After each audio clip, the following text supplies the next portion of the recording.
Hello dear students, good morning to all of you. Welcome to आपका अपना on physics classes. आज के lecture में हम लोग क्लास 12th का यूनिट 1 चैप्टर 1 इलेक्ट्रोस्टैटिक्स शुरू करने जा रहे हैं। तो इलेक्ट्रोस्टैटिक्स को हम लोग दो पार्ट में पढ़ेंगे।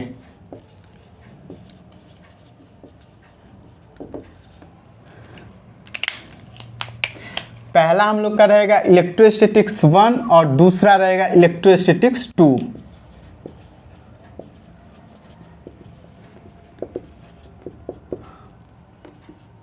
इलेक्ट्रोस्टैटिक्स 2।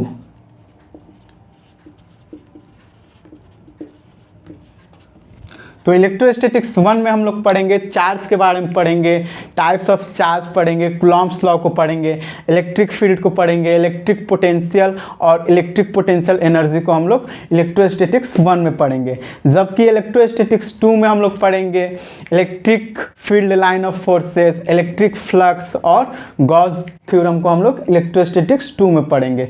तो आज के जो लेक्चर हम लोग का रहेगा वो बिल्कुल बेसिक रहेगा, जिसमें हम लोग चार्ज के बारे में पढ़ेंगे और प्रॉपर्टीज ऑफ चार्ज को पढ़ेंगे। तो आज का लेक्चर हम लोग शुरू करते हैं। इलेक्ट्रोमैग्नेटिज्म।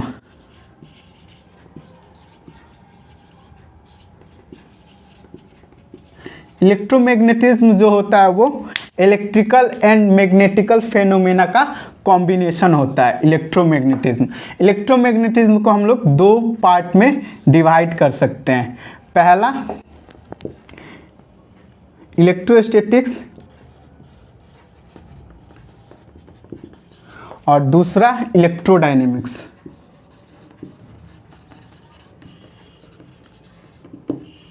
इलेक्ट्रोडायनेमिक्स। तो इलेक्ट्रोस्टैटिक्स हम लोग आज के लेक्चर से शुरू करने जा रहे हैं। तो हम लोग इलेक्ट्रोस्टैटिक्स को आज से पढ़ेंगे और इलेक्ट्रोडायनेमिक्स को मैग्नेटिज्म में हम लोग पढ़ेंगे। तो इलेक्ट्रोस्टैटिक्स दो वर्ड से मिलकर बना हुआ है, इलेक्ट्रो और स्टैटिक्स।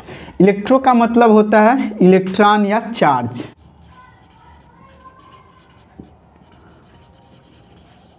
और स्टैटिक्स का मतलब होता है एट रेस्ट। तो इलेक्ट्रोस्टैटिक्स में जब चार्ज रेस्ट में होता है उसके बारे में हम लोग पढ़ेंगे। तो it deals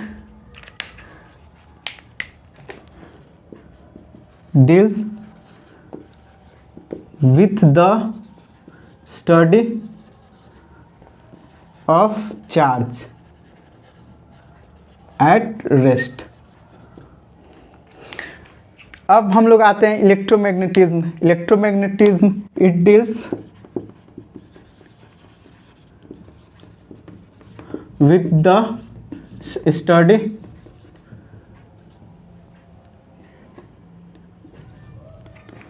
of charge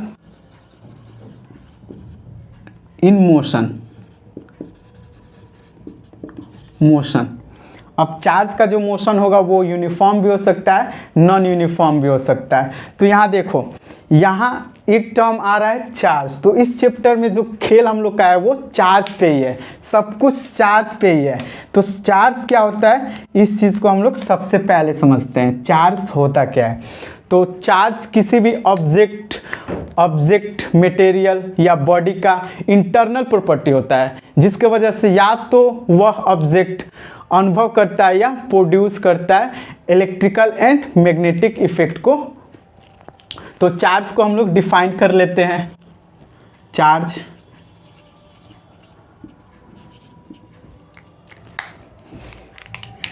it is internal property of body कहो या ऑब्जेक्ट कहो या मटेरियल कहो, due to which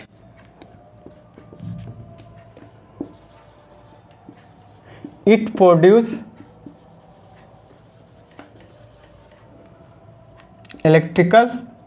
produce and experienced electrical and magnetic effect. Example हम लोग ले लेते हैं चार्ज का example of charge, electron, proton, alpha particle. तो चार्ज क्या होता है? It is internal properties of body due to which it produce, या तो प्रोड्यूस करेगा या experience electrical and magnetic effect. तो चार्ज का एग्जांपल इलेक्ट्रॉन, प्रोटॉन और अल्फा पार्टिकल होता है। अब हम लोग देखते हैं चार्ज दो टाइप के होते हैं। चार्ज कितने प्रकार के होते हैं? दो टाइप के। पहला पॉजिटिव चार्ज,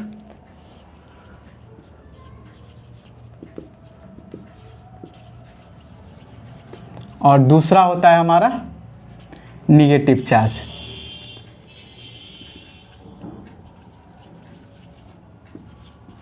पॉजिटिव चार्ज में क्या होता है? पॉजिटिव चार्ज में जो इलेक्ट्रॉन होता है वो प्रोटॉन के कंपेयर में कम होता है। तो इट इज डिफिशियंसी सी of electron as compare to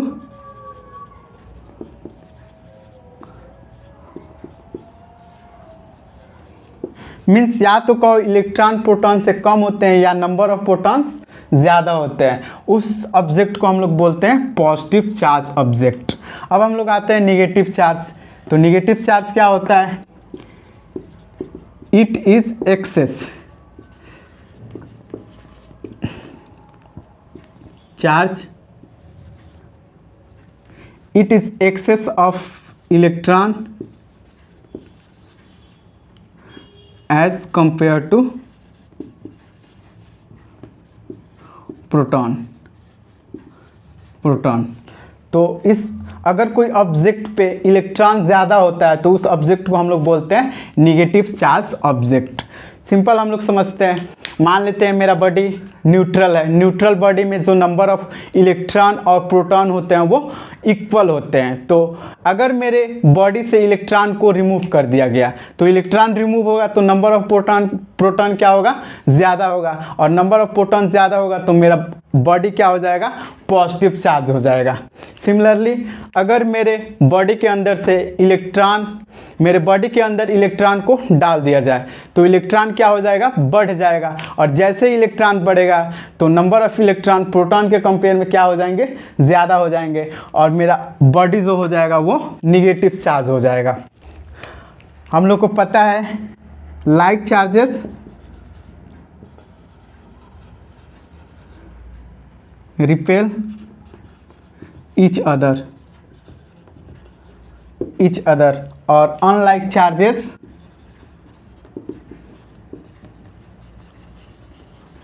attract each other।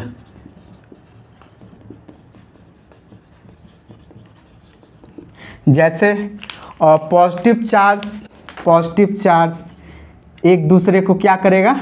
Repel करेगा, और निगेटिव चार्ज भी एक दूसरे को क्या करेगा? रिपेल करेगा। मीन्स दोनों का नेचर क्या है? सेम है। अगर नेचर सेम होता है तो क्या होगा? दोनों चार्ज एक दूसरे को रिपेल करेगा। और अनलाइक चार्जेस मतलब जिस चार्ज का नेचर एक दूसरे के डिफरेंट होगा, जैसे मान लो एक पॉजिटिव चार्ज ले लो, एक निगेटिव चार्ज ले लो, तो पॉजिटिव चार्ज और निगेटिव चार्ज एक दूसरे को अट्रैक्ट करेगा। या तो तुम निगेटिव चार्ज पॉजिटिव चार्ज ले लो, एक दूसरे को अट्रैक्ट करेगा। अब हम लोग देखते हैं चार्ज जो होता है वो स्केलर क्वांटिटी होता है। Charges are scalar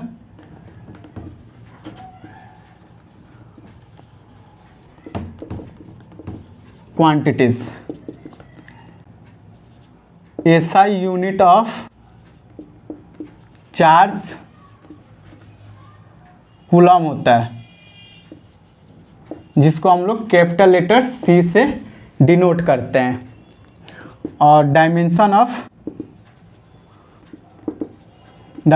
of charge जो होता है वो MLT1A1 होता है। ये होता है चार्ज का डायमेंशन। अब हम लोग देखते हैं एटॉमिक स्ट्रक्चर को हम लोग शॉर्ट में समझ लेते हैं, क्योंकि एटम में ही हमारा होता है इलेक्ट्रॉन, प्रोटॉन और न्यूट्रॉन। इसको समझ जाने के बाद से हम लोग आगे जो पढ़ेंगे उसको समझने में आसानी होगा। तो अब हम लोग देखते हैं स्ट्रक्चर ऑफ एटम।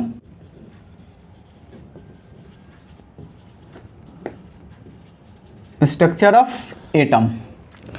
तो एटम क्या होता है? एटम में दो पार्ट होता है। पहला पार्ट न्यूक्लियस होता है और दूसरा पार्ट होता है एक्स्ट्रा न्यूक्लियर पार्ट।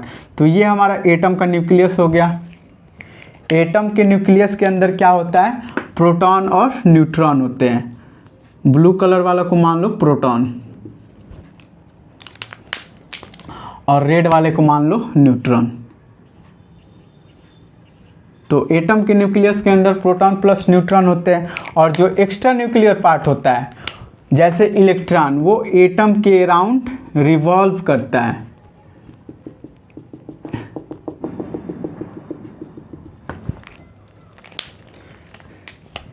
ये हो गया इलेक्ट्रॉन।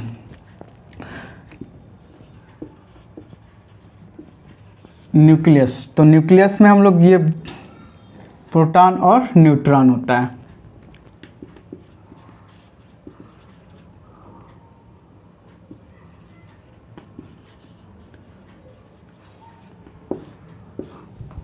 Proton and neutron. तो देखो यहाँ से हम लोग जो न्यूक्लियस कंजिस्ट करता है वो क्या क्या कंजिस्ट करता है? पहला प्रोटॉन और दूसरा न्यूट्रॉन। अब जो न्यूट्रॉन होता है वो न्यूट्रल होता है, मीन्स उस पर चार्ज निगेटिव होता है, और प्रोटॉन पे पॉजिटिव चार्ज होता है। और इलेक्ट्रॉन पे हम जानते हैं इलेक्ट्रॉन भी चार्ज होता है, तो इलेक्ट्रॉन पे निगेटिव चार्ज होता है। तो प्रोटॉन चार्ज ऑफ प्रोटॉन को हम लोग कितना वैल्यू होता है? 1.6 into 10⁻⁻19 coulomb. Similarly charge of electron 1.6 into 10⁻⁻19 coulomb होता है। अब मास ऑफ प्रोटॉन MP क्या होता है? 1.67 इंटू 10⁻⁻27 kg। यही जितना मास प्रोटॉन का होता है इतना मास हम लोग का न्यूट्रॉन का भी होता है। तो मास ऑफ न्यूट्रॉन हम लोग का क्या हो जाएगा? 1.67 इंटू 10⁻⁻27 kg। अब जो इलेक्ट्रॉन का जो मास होता है वो डिफरेंट होता है। तो मास ऑफ इलेक्ट्रॉन क्या होता है? 9.10 इंटू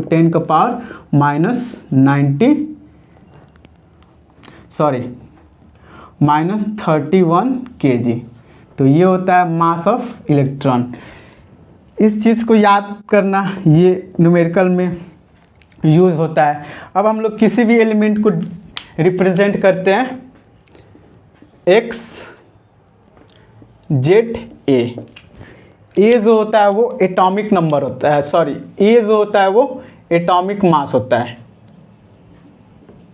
एटॉमिक मास होता है। और z क्या होता है? एटॉमिक नंबर, एटॉमिक नंबर या number of proton, number of proton. अब यहाँ पे जो एटॉमिक मास होता है, एटॉमिक मास जो होता है वो इक्वल होता है, किसके इक्वल होता है? Number of proton plus number of neutron.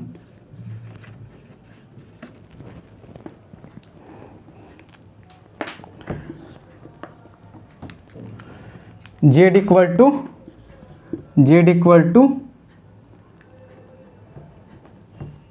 A equal to Z plus number of electron, number of neutron.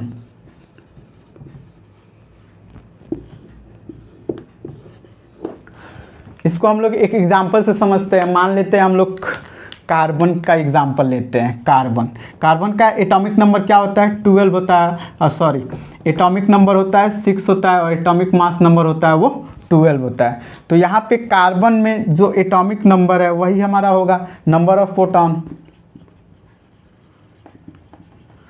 या नंबर ऑफ प्रोटॉन, और ये जो होता है वो एटॉमिक मास। तो यहाँ से पूछा जाए कि कार्बन के एटम में कितने न्यूट्रॉन होंगे, तो हम लोग नंबर ऑफ न्यूट्रॉन इस फॉर्मूला से हम लोग फाइंड कर सकते हैं। तो नंबर ऑफ न्यूट्रॉन क्या हो जाएगा? नंबर ऑफ न्यूट्रॉन जो हो जाएगा वो A माइनस जेड हो जाएगा, A माइनस जेड। तो ये क्या वैल्यू है? 12 माइनस 6, तो यहाँ से 6। तो कार्बन के एटम में जो नंबर ऑफ न्यूट्रॉन होंगे वो 6 होंगे, और नंबर ऑफ प्रोटॉन भी 6 ही होगा। अब हम लोग देखते हैं प्रॉपर्टीज ऑफ चार्जेस।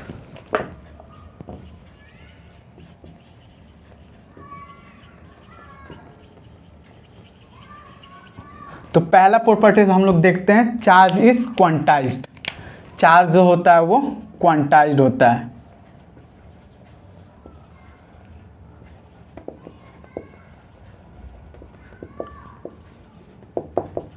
जैसे कोई भी ऑब्जेक्ट या मटेरियल में जो चार्ज होता है वो integral multiple of elementary charge होता है। ऐसा नहीं कर सकते हो कि कोई ऑब्जेक्ट में जो चार्ज है वो 2/5 टाइम्स ऑफ एलिमेंट्री चार्ज है या 7/2 टाइम्स ऑफ एलिमेंट्री चार्ज है। कोई भी ऑब्जेक्ट में जो चार्ज होगा वो integral multiple of elementary charge होगा।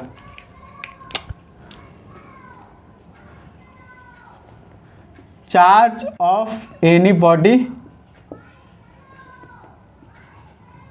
या object is multiple of integral multiple of elementary charge. Elementary charge हमारा क्या होता है? इलेक्ट्रॉन होता है।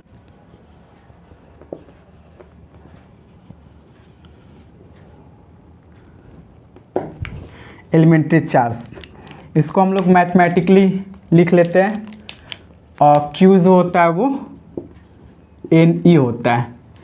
N क्या होता है? इंटीजर होता है,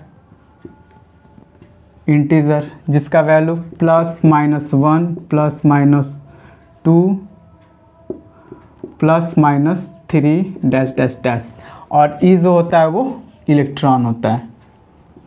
इलेक्ट्रॉन क्या होता है? इलेक्ट्रॉन जो होता है हमारा वो एलिमेंट्री चार्ज होता है। अब हम लोग दूसरा प्रॉपर्टी को देखते हैं, charge is transferable.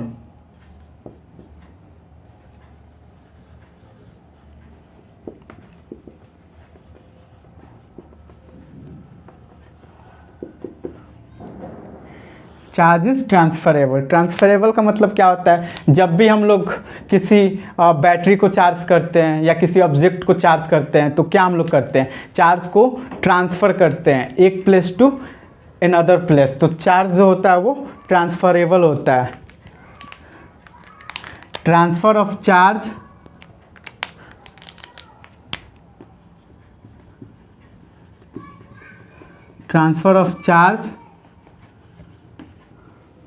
from one body to another body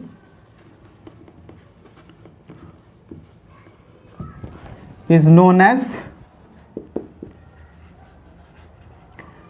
charging. जैसे मान लो यहाँ पे दो ऑब्जेक्ट को कंसीडर कर लो, दो ऑब्जेक्ट को कंसीडर करो। इस ऑब्जेक्ट पे जो है वो पॉजिटिव चार्ज है, ये ऑब्जेक्ट जो है वो पॉजिटिव चार्ज है,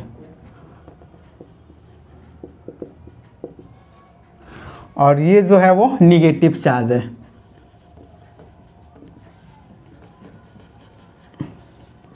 निगेटिव चार्ज है। निगेटिव चार्ज मतलब इसमें जो इलेक्ट्रॉन होगा वो इसके कंपेयर में क्या होगा, ज़्यादा होगा, और इसमें जो प्रोटॉन होगा, प्रोटॉन जो होगा वो इसके कंपेयर में ज़्यादा होगा। तो इसको हम लोग कनेक्ट कर देंगे, मान लो कनेक्ट कर देते हैं किसी वायर से, तो क्या होगा, इलेक्ट्रॉन फ्लो होने लगेगा, इलेक्ट्रॉन फ्लो होने लगेगा। तो इलेक्ट्रॉन जब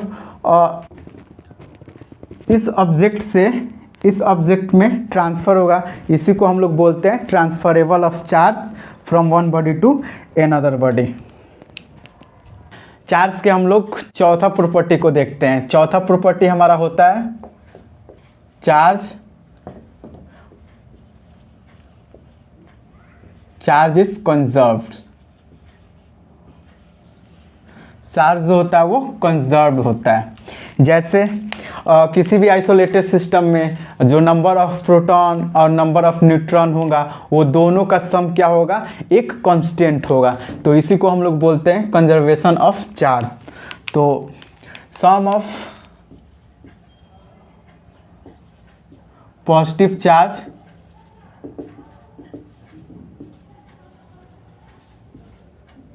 charge and negative charge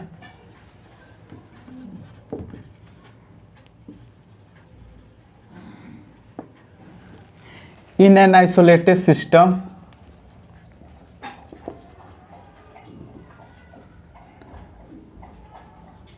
remain constant। क्या होता है, कांस्टेंट होता है। इसको हम लोग डिस्कवरी ऑफ न्यूट्रॉन रिएक्शन से देखते हैं। डिस्कवरी ऑफ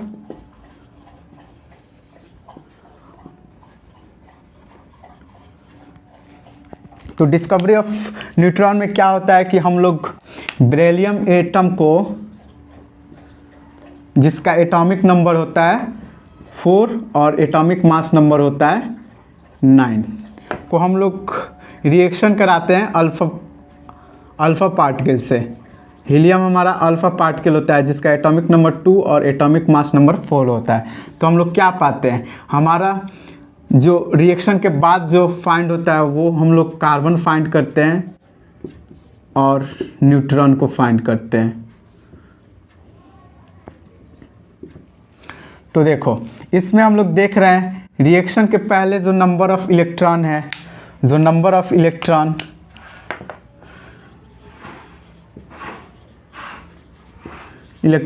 क्या है, 6 है, और रिएक्शन के बाद जो नंबर ऑफ इलेक्ट्रॉन है वो भी हमारा क्या है, 6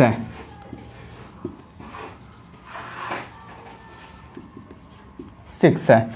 तो किसी भी आइसोलेटेड सिस्टम में हम लोग का जो चार्ज होता है वो कंजर्व होता है, मीन्स कांस्टेंट होता है। अब हम लोग पांचवा प्रॉपर्टी को देखते हैं।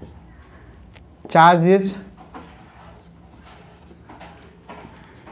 Associated with mass. तो चार्ज जो होता है वो मास के बिना एग्जिस्ट नहीं करता है। Charge can't exist without mass.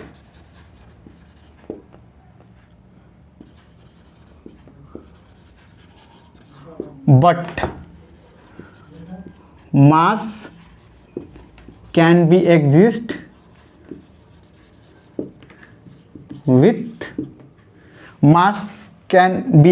without charge.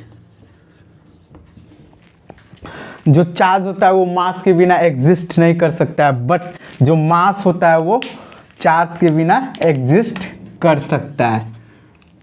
मास जो है वो चार्ज के बिना एग्जिस्ट कर सकता है। तो हम लोग 2 एग्जांपल लेते हैं। मान लेते हैं ये हमारा ऑब्जेक्ट 1 हो गया और ये ऑब्जेक्ट 2 हो गया। ये ऑब्जेक्ट 1, ये ऑब्जेक्ट 2। ऑब्जेक्ट 1 जो है वो पॉजिटिव चार्ज है, और ऑब्जेक्ट 2 है वो निगेटिव चार्ज है। तो देखो निगेटिव चार्ज का मतलब क्या हुआ, इस पे इलेक्ट्रॉन ज़्यादा होगा,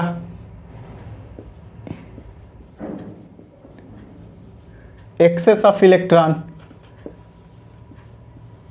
एक्सेस ऑफ इलेक्ट्रॉन होगा, इसमें क्या होगा, डिफिशियंसी ऑफ इलेक्ट्रॉन। इसमें क्या होगा, इलेक्ट्रॉन का कमी होगा और इसमें इलेक्ट्रॉन क्या होगा, एक्सेस होगा। तो देखो इलेक्ट्रॉन का जो मास होता है, मास ऑफ इलेक्ट्रॉन क्या होता है हमारा 9.1 इंटू 10 का पावर -27 kg होता है, 31 kg होता है। और मास ऑफ प्रोटॉन क्या होता है, मास ऑफ प्रोटॉन जो होता है वो 1.67 इंटू 10 का पावर -27 kg होता है। तो मास ऑफ इलेक्ट्रॉन क्या है, मास ऑफ प्रोटॉन के कंपेयर में ज़्यादा है, इसलिए positive charge object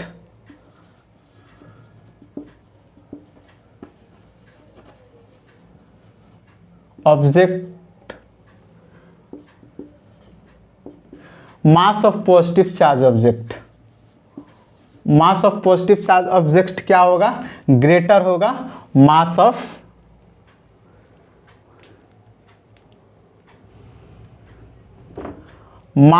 positive charge object जो है वो लेस होगा mass of negative charge object.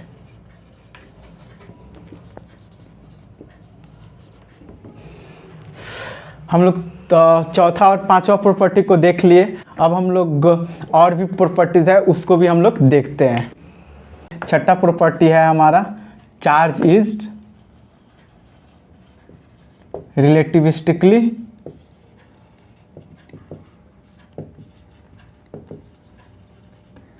Invariant.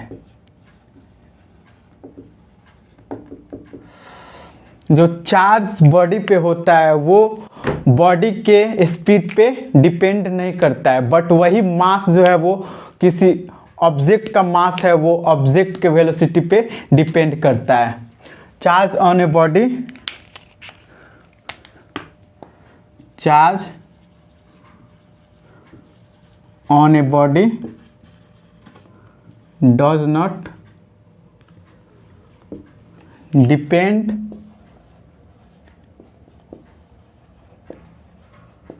whatever its speed, but mass of a body changed with speed of body। तो देखो मान लो ये हमारा चार्ज है, चार्ज बॉडी है, ये हमारा चार्ज बॉडी है, निगेटिव चार्ज बॉडी है। अब इस ऑब्जेक्ट को हम लोग बहुत फास्ट मूव कराते हैं, तो मूव कराएंगे हम लोग v वेलोसिटी से, तो इस ऑब्जेक्ट पे जो चार्ज होगा वो हम लोग का वेरी नहीं करेगा, मीन्स चार्ज जो है वो कांस्टेंट रहेगा। But in case of mass, ये हमारा हो गया मास हो गया, अगर इस मास को हम लोग v वेलोसिटी से मूव कराते हैं तो इस ऑब्जेक्ट का जो मास है वो चेंज करेगा। तो मान लेते हैं इसका रेस्ट मास मान लेते हैं m0 है और मूव कर रहा है, तो इस ऑब्जेक्ट का मास क्या होगा, तो m इक्वल टू हो जाएगा m0 upon 1 minus v upon c। तो देखो यहाँ पे जो मास होगा वो वेरी करेगा स्पीड के साथ, तो mass of a body change with its speed. जो मास होता है किसी ऑब्जेक्ट का वो ऑब्जेक्ट के स्पीड पे डिपेंडेंट करता है, but charge on a body does not depend what ever its speed, but charge depend नहीं करता है। अब हम लोग क्या देखते हैं, चार्ज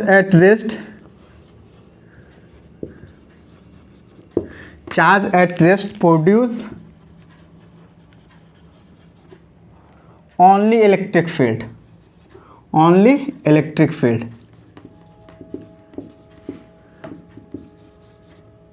around itself। अगर कोई चार्ज रेस्ट में है तो वो चार्ज अपने अराउंड सिर्फ इलेक्ट्रिक फील्ड को ही क्रिएट करता है। ये हमारा मान लो इलेक्ट्रिक फील्ड हो गया, तो चार्ज जो है वो इलेक्ट्रिक फील्ड ही क्रिएट करता है। बट जब चार्ज यूनिफॉर्म मोशन में होता है, but in case of charge is in uniform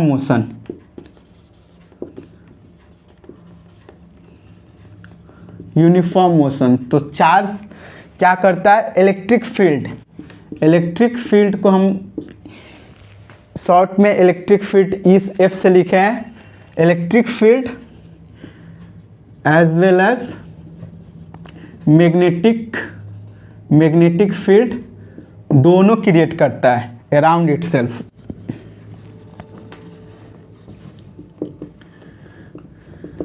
जिसको हम लोग करंट इलेक्ट्रिसिटी में पढ़ेंगे। और तीसरा हम लोग का होता है चार्ज जब नॉन यूनिफॉर्म मोशन में होता है।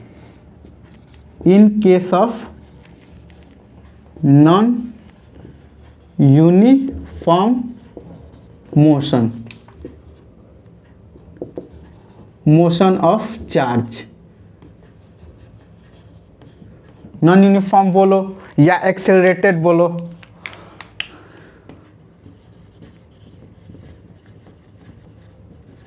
एक्सेलरेटेड, तो ये क्या करता है, इट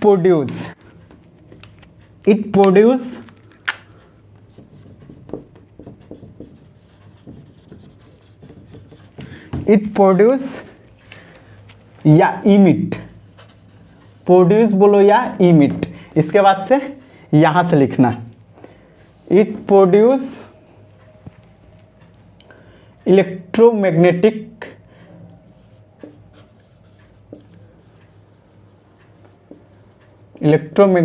रेडिएशन। तो चार्ज जब रेस्ट में होता है तो क्या करता है, सिर्फ इलेक्ट्रिक फील्ड अपने आसपास क्रिएट करता है। और वही चार्ज अगर यूनिफॉर्म मोशन में होता है तो हम लोग electric field as well as magnetic field create करता है।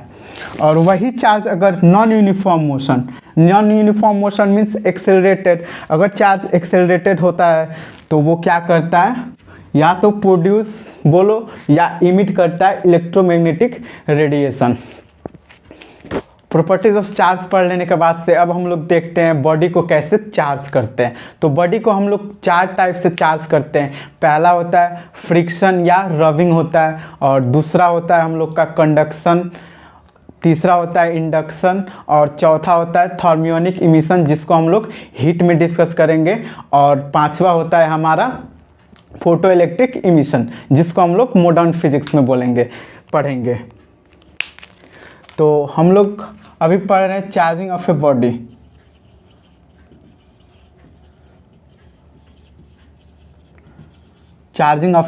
तो चार्जिंग ऑफ ए बॉडी हम लोग आज के क्लास में सिर्फ 3 ही पढ़ेंगे, रबिंग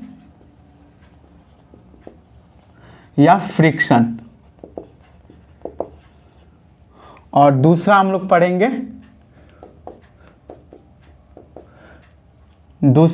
पढ़ेंगे कंडक्शन, और तीसरा हम लोग पढ़ेंगे इंडक्शन।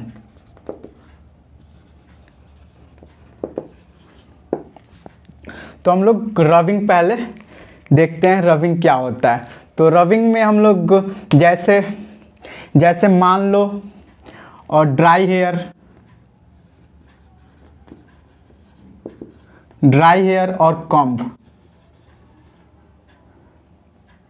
ड्राई हेयर और कॉम्ब को जब फ्रिक्शन करते हो तो क्या होता है, मान लो ये मान लो ये हेयर हो गया, ये हेयर हो गया, और ये हमारा कम्ब हो गया, ये हमारा कम्ब हो गया। अब कम्ब और हेयर को एक दूसरे से फ्रिक्शन करते हैं तो क्या होता है, कम्ब जो होता है वो निगेटिवली चार्ज हो जाता है, निगेटिवली चार्ज हो जाता है, और जो हेयर है वो पॉजिटिवली चार्ज हो जाता है।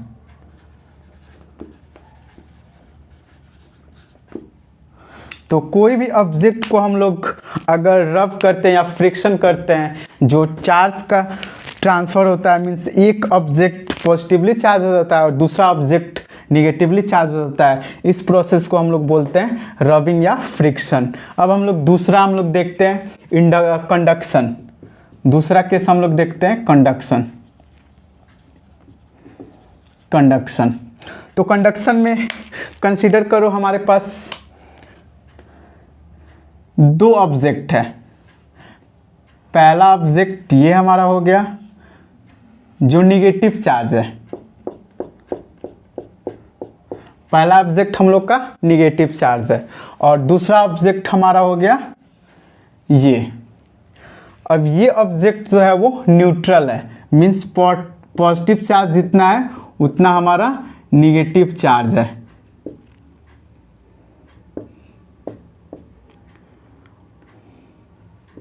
जितना पॉजिटिव चार्ज है उतना हमारा निगेटिव चार्ज है, मीन्स न्यूट्रल बॉडी।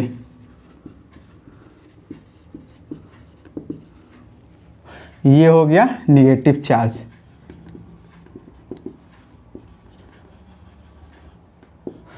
तो निगेटिव चार्ज को हम लोग न्यूट्रल बॉडी में कनेक्ट करते हैं, या तो वायर के थ्रू हम लोग कनेक्ट कर सकते हैं या इसको एक दूसरे में टच करके भी कनेक्ट करते हैं। तो देखो इसके बाद से हम लोग जब टच कराते हैं तो क्या होता है कि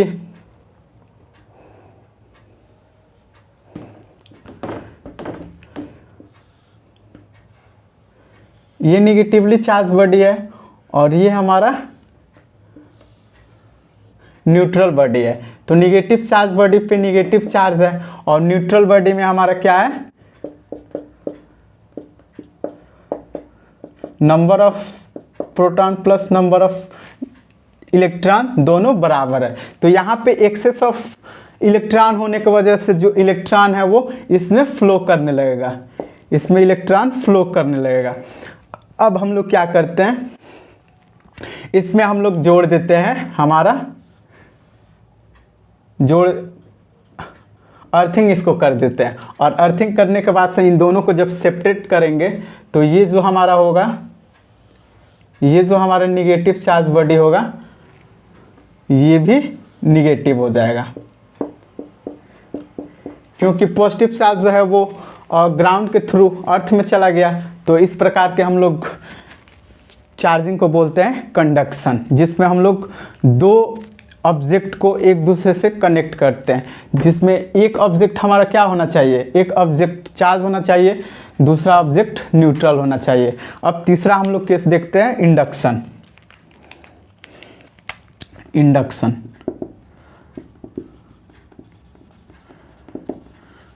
इंडक्शन भी सेम प्रोसेस होता है, बट इस केस में क्या होता है, मान लो ये हमारा चार्ज ऑब्जेक्ट हो गया, निगेटिव चार्ज ऑब्जेक्ट, और ये हो गया हमारा न्यूट्रल बॉडी।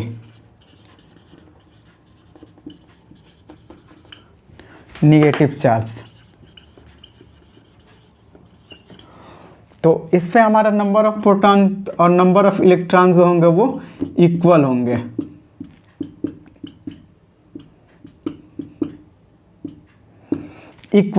अब हम इन दोनों को एक दूसरे के क्लोज लाते हैं, बट टच नहीं करेंगे। इसमें जो हमारा चार्ज होगा वो इंड्यूस्ड होगा। तो इन दोनों को जैसे ही क्लोज लाते हैं, ये मान लो ज़्यादा दूर पे है, जैसे इन दोनों को क्लोज लाते हैं तो देखो यहाँ पे हम लोग इन दोनों ऑब्जेक्ट को एक दूसरे के क्लोज लाते हैं।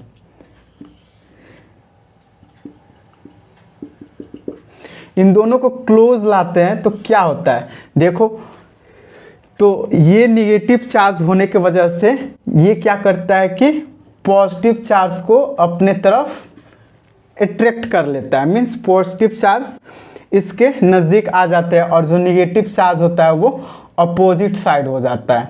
अब इस अपोजिट साइड को हम लोग अर्थ कर देते हैं, तो इस केस में क्या होता है, हमारा जो इलेक्ट्रॉन है वो अर्थ हो जाता है। और इन दोनों ऑब्जेक्ट को हम लोग सेपरेट करते हैं तो क्या देखते हैं, ये जो हमारा ऑब्जेक्ट है, ये जो निगेटिव चार्ज ऑब्जेक्ट है और ये हमारा निगेटिव चार्ज ऑब्जेक्ट बन जाता है, निगेटिव चार्ज हो जाता है। क्यों होता है, क्योंकि इंड्यूस हो जाता है और ये पॉजिटिव चार्ज हो जाता है और निगेटिव चार्ज अर्थिंग के थ्रू अर्थ में चला जाता है। तो ये हमारा होता है इंडक्शन। इंडक्शन में हम लोग क्या करते हैं कि एक चार्ज ऑब्जेक्ट को, एक न्यूट्रल ऑब्जेक्ट को एक दूसरे के पास लाते हैं, तो दोनों चार्ज के बीच क्या होता है, इंडक्शन होने लगता है। मीन्स एक जो चार्ज बॉडी है वो दूसरे बॉडी के अपोजिट चार्ज को एक तरह क्या करता है, अट्रैक्ट करने लगता है, और दूसरा जो ऑब्जेक्ट चार्ज होता है वो अपोजिट डायरेक्शन में, अपोजिट साइड चला जाता है, जिसको हम लोग अर्थिंग के थ्रू अर्थ में डाल देते हैं। तो इस प्रोसेस को हम लोग बोलते हैं इंडक्शन। तो आज का लेक्चर हम लोग का यहीं पे समाप्त हुआ।